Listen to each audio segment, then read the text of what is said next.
Partons en Guadeloupe maintenant, où c'est la stupeur à Marie-Galante. Une nouvelle tombe a été profanée.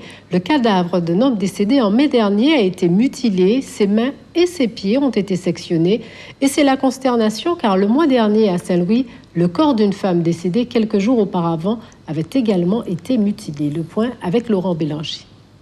C'était il y a un mois et demi. Les habitants de Saint-Louis étaient sous le choc en apprenant que le corps d'une vieille dame, enterrée quelques jours plus tôt, avait été sorti puis remis dans son cercueil en pleine nuit pour être amputé des deux mains.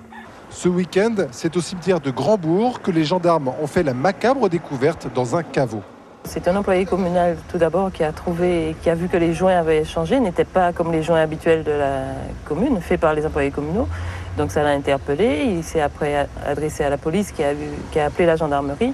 On a fait ouvrir la tombe et là ils ont trouvé que non seulement la tombe avait été profanée, mais il y a eu une amputation de cadavre. Cette fois, les deux mains et les deux pieds de cet homme, inhumé en mai dernier, ont été sectionnés. Et selon les premières observations des gendarmes, l'acte aurait également eu lieu quelques jours après l'enterrement, il y a 5 mois. Seule différence avec la profanation du 2 septembre, les lieux. Le cimetière de Saint-Louis est isolé, facilement accessible et mal éclairé, pas celui de Grandbourg. On a eu une politique pour remettre tout aux normes depuis 1 an.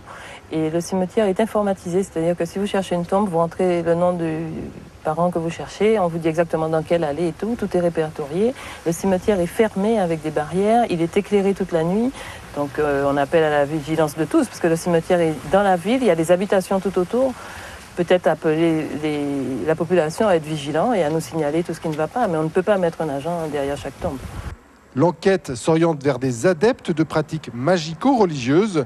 Si ce type de rite reste relativement courant en Guadeloupe, c'est la violence des actes qui cette fois surprend et inquiète les Marie-Galantais.